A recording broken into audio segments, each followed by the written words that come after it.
Bakit nga ba mabilis makalimot ang tao? Bakit nga ba tayo palaging nakakalimot? Halimbawa, may nangamusta sa'yo, kamusta ka? Tas ang kasunod nun, pautang naman. Pero kapag pinautang mo na, kakalimutan ka na. Why do people forget so easily? In our first reading from the book of Exodus, we have heard about the Israelites. They had witnessed so many wonders brought by Yahweh to them. They were given freedom from slavery in Egypt. They were given manna from heaven. And they were given water from the rock. And yet, when hunger and thirst came again, they complained. They forgot. Why do people forget so easily? Ang bilis-bilis nating makalimot.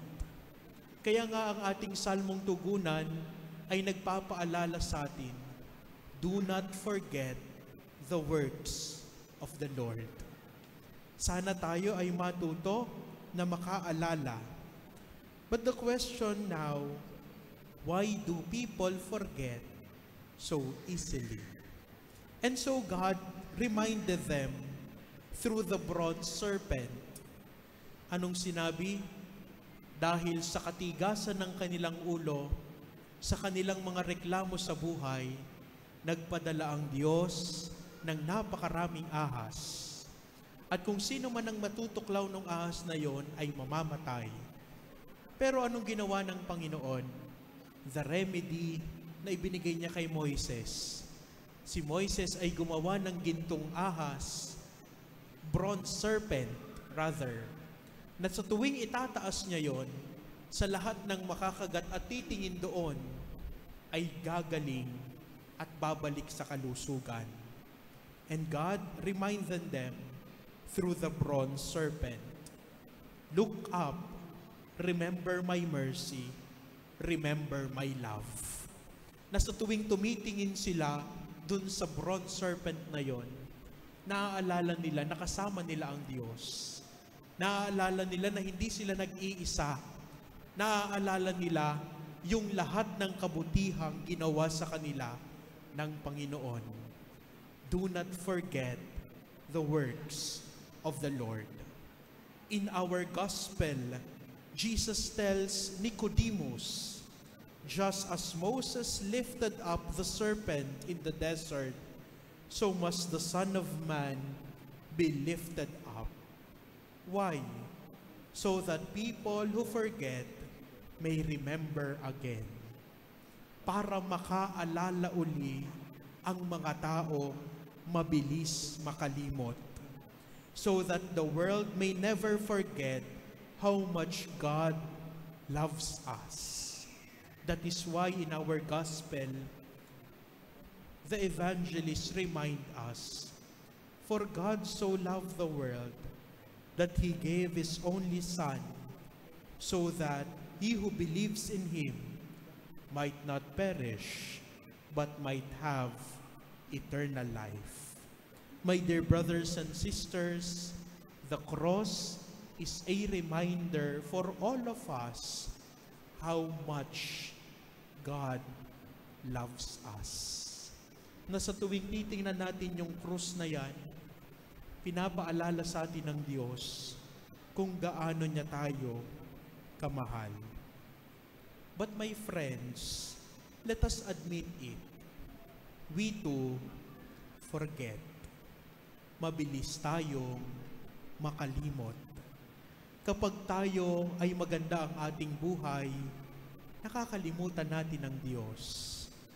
Kapag tayo ay masaya, minsan naisasantabi natin ang Diyos. Kapag tayo ay nagdiriwang, nakakalimutan natin na meron tayong Diyos.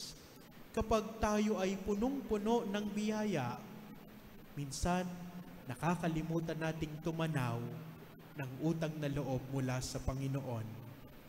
But when life becomes difficult, when we complain, when we despair, and sometimes we even ask, Lord, where are you? Nasaan ka? Kapag tayo ay matindi yung problemang pinagdadaanan natin, parang mas malalim yung dasal natin. Kapag tayo ay merong problemang matindi sa buhay natin, mas lumalalim yung pagdarasal natin. Pero kapag masaya tayo, nakakalimot tayo sa Diyos. Kapag wala tayong kailangan sa Kanya, parang tinetake for granted natin ang Panginoon. Why do people forget so easily? We forget His love. Nakakalimutan natin ang pag-ibig ng Diyos. That is why we need the cross. The cross is God's way of saying, do not forget. I am with you. I love you. The cross is not just a decoration, not only a pendant, a logo, or a tattoo. The cross is a memory, God's eternal reminder of His love. Na sa tuwing makakakita tayo ng krus, sana ang maalala natin ang pag-ibig ng Diyos. Kaya kapag tayo nalampas ng simbahan, makikita natin yung krus, tayo nag-aantanda ng krus. Paalala na tayo'y mahal at minamahal pa rin ng Panginoon. The cross is memory. That is why Jesus tells us in every Mass that we attend, do this in memory of me. Every time the bread and wine was lifted up, we are being reminded the Son of Man must be lifted up for you and for me. That is the love of God. That is why in every liturgy, the cross is placed near or on the altar to remind us of the sacrifice of Jesus on Calvary. Kaya po laging may krus sa tabi ng altar o kaya sa ibabaw ng altar dahil ito'y paalala kung papaano tayo minamahal ng Diyos. Kaya nga sinasabi ni Jesus palagi sa misa, do this in memory of me. The cross is also hope because suffering does not have the final word. Love does. Sabi nung isang asawa, nagsimba sila at ang homily nung pari, yakapin nyo ang inyong krus. Buhatin nyo ang inyong krus. Pasanin nyo ang inyong krus. Dahil sa krus lamang ninyo makikita ang tunay na sakripisyo. Pag-uwi nung lalaki sa simbahan, umuwi siya sa kanilang bahay, nilapitan niya agad yung biyanan niya, niyakap niya, binuhat niya, pinasan niya. Sabi niya, ikaw kasi ang krus ko. Ikaw ang pasakit sa buhay ko. Mga minamahal na mga kapatid, the cross is also hope. Not only suffering, but the cross is hope for salvation. The cross is also mission because we cannot simply admire it. We must carry it in our daily lives. Father, paano po namin bubuhatin yung krus namin araw-araw? Yung mga magulang na naririto, imbis na gumising kayo ng alas 6, kailangan yung gumising ng alas 3, alas 4 para lamang ipaghanda ng almusal yung mga anak nyo. Krus yan. Dahil daan yan para kayo ay maging banal. Yung mga magulang na nagsasakripisyo, nag-o-overtime para sa kanilang pamilya, ginagawa ang lahat para mabuhay ang kanyang mga anak. Krus yan, daan yan, patungo sa kaligtasan. Yung mga naglilingkod ng tapat, naglilingkod sa pamahalaan, naglilingkod sa simbahan, na kahit tinatalikuran yung tukso ng kaperahan, yung tukso ng pagnanakaw, yung tukso ng korupsyon, tinatalikuran, dahil alam niya kung paano yayakapin ang kanyang krus. When an honest worker refuses to be swallowed by corruption, that is cross. That is salvation. When we choose to love even when it hurts, that is cross. Kahit masakit na, magmamahal pa rin tayo because that is cross.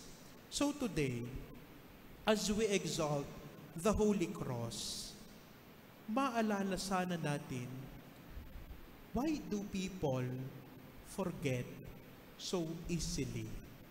Remember, the cross is a reminder, and we need the cross to remind us na sinasabi sa atin ng Panginoon, do not forget, I am with you, I love you.